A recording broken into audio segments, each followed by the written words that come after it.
Okay, today we begin the makeup work for day 3 of the letter from Birmingham jail, and you may need to watch the end of day 2 to kind of catch some of the packet because maybe a teacher didn't get as far, so just be aware of that. So if day 3 is starting a little too far into the packet that you may need to watch the day 2 video. All right, we're going to focus first of all today on the tool diction, and it's on page 5. And I need you to copy down the definition of diction, which is word choice intended to convey a certain effect. And I've circled the word choice because this is what writers do. They can choose a word that has an identical definition that another word has, but yet it's a better word because it's either stronger or softer or more powerful, or it has some ideas associated with it or images associated with it. And so I think diction choice is a strong tool writers have, and I've written down 3 words down there that I know Dr. King used pretty effectively. I need you to circle number 14, 15, and 16 and write those words down. I'm going to focus on the word smothering. Smothering is a negative word. You can write that down for effect, negative. It's also a little bit different than suffocating. Both actually mean that someone is doing, kind of struggling without oxygen and then perhaps dying. I know this is really gruesome, but let's just talk about the word smothering. Smothering is actually done to someone, okay? And so when someone is smothered, it means that they are denied oxygen, so denied life. And so smothering has a very negative connotation in it, and it has, I think, I associate struggle with it. I associate kind of more of a harsh act. Suffocating could happen to somebody that's just in a place where there's not enough oxygen. Okay, now just go ahead and fill in the effects for number 14 and 15. And if you need to pause the video at this point, to do so. And here we go. Metaphor is next. Go ahead and copy down the definition of metaphor, which is a comparison of two unlike things not using like or as. Okay, now let's look at number 17. King uses the words, when you see the vast majority of your 20 million Negro brothers smothering in an airtight cage of poverty in the midst of an affluent society, to reinforce. And so what I really want you to do right now is just to kind of think, why does he mention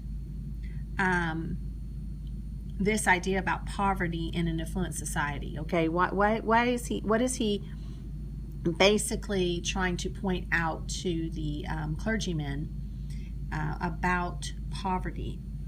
Then number 18, which is a different type of depth of complexity, I want you to look specifically at that metaphor. He uses the words airtight cage because, so at this point I want you to think about something being airtight. And if you were in an airtight cage, what would you be feeling?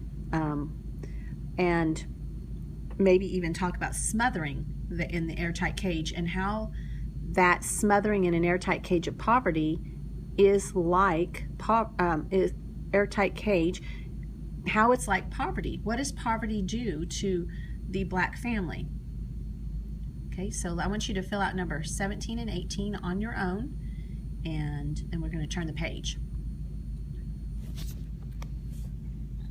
Okay, on page 6, alliteration, it's a sound device. Let's copy down the definition. The practice of beginning several consecutive or neighboring words with the same sound. And so I've given you 2 examples. I want you to go ahead and copy those down from number 19. Stinging darts of segregation and curse, kick, kill. Okay, copy those down. Pause the video if you need to do so.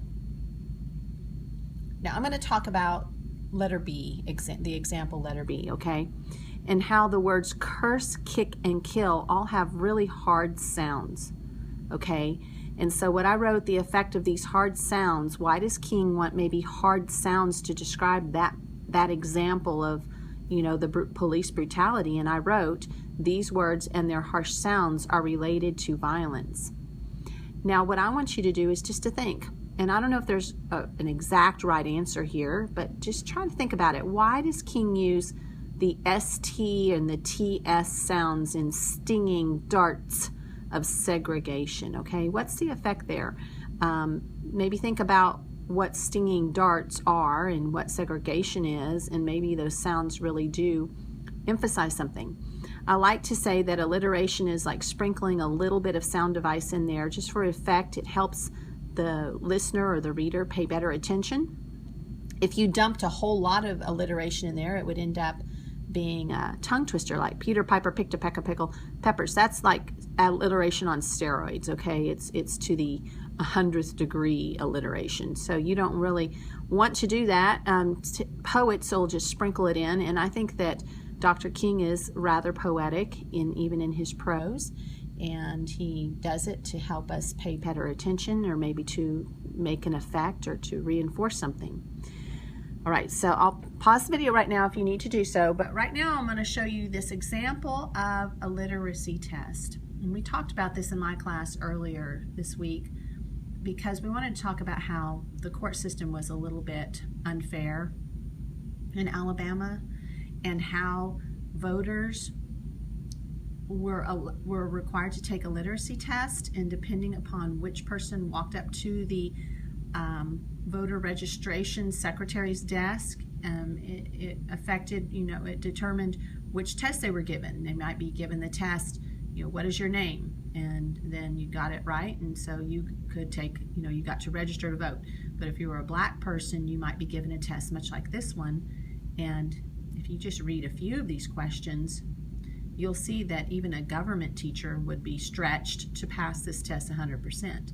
So it was just another way to segregate, to keep blacks from having the power of the vote, and to keep the whites in power in the South. Okay, let's go ahead and turn the page. Okay, on this next page, we're going to talk about a reference to an authority. And we discussed this tool when we were writing our infomercials, but right now, let's just copy down the definition. The quoting of text or of a person who is an authority or an expert on the topic. Now, as you write, I'm going to just say that good writers or good speakers will quote others often, and it'll be to reinforce a point they are trying to make.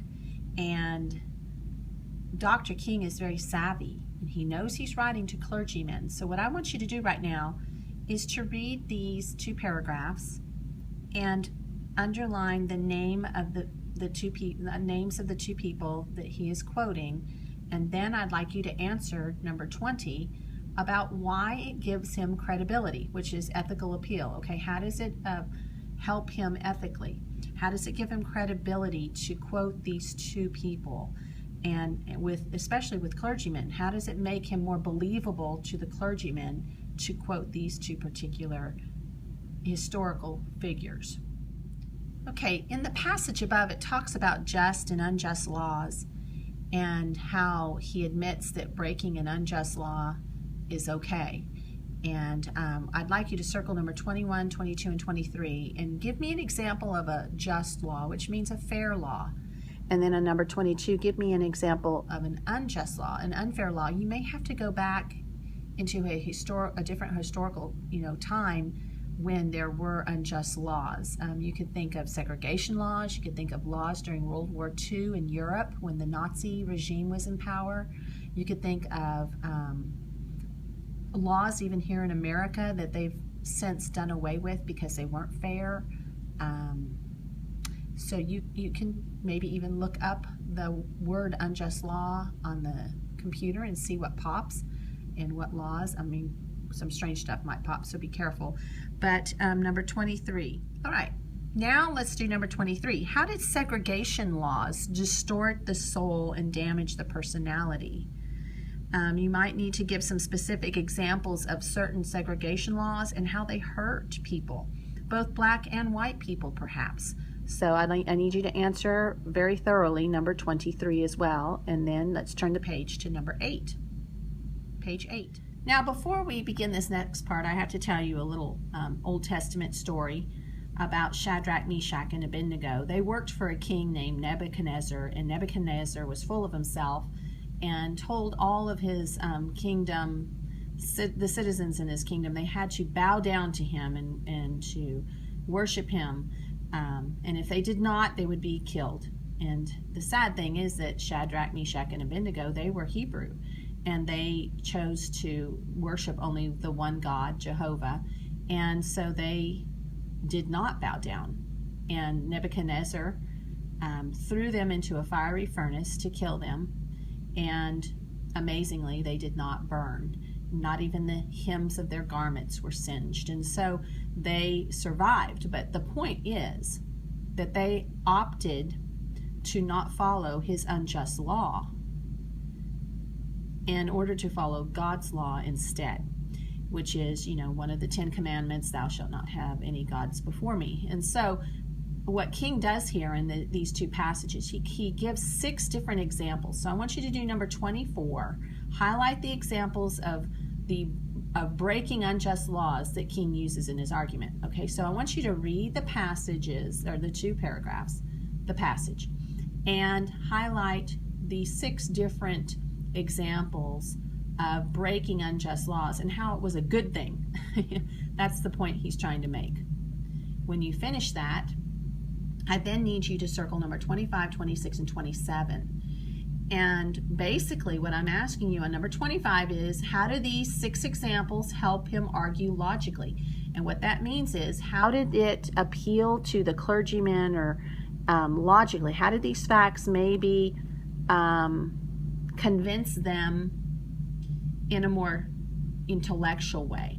Okay. Number 26, how do these facts, these examples, help him to argue emotionally? How did it affect the clergyman emotionally? Did it touch their hearts in certain ways?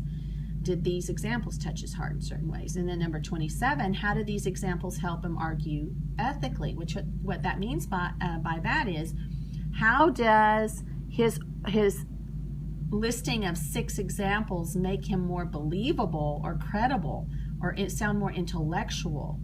Okay, so answer number 25, 26, and 27. You can pause the video if you need to do so right now.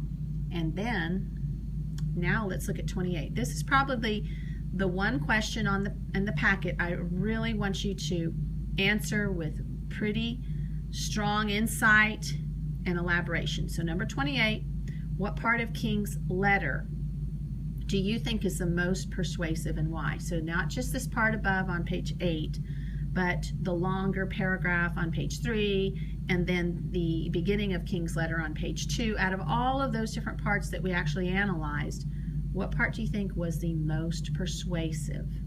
And then say why.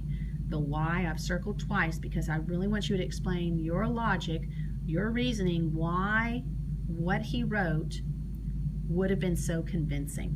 Okay, and that's the end of the packet. Tomorrow we're going to begin a creative writing assignment. So finish up the packet. It will be due on Monday, and that's it. Thanks, bye.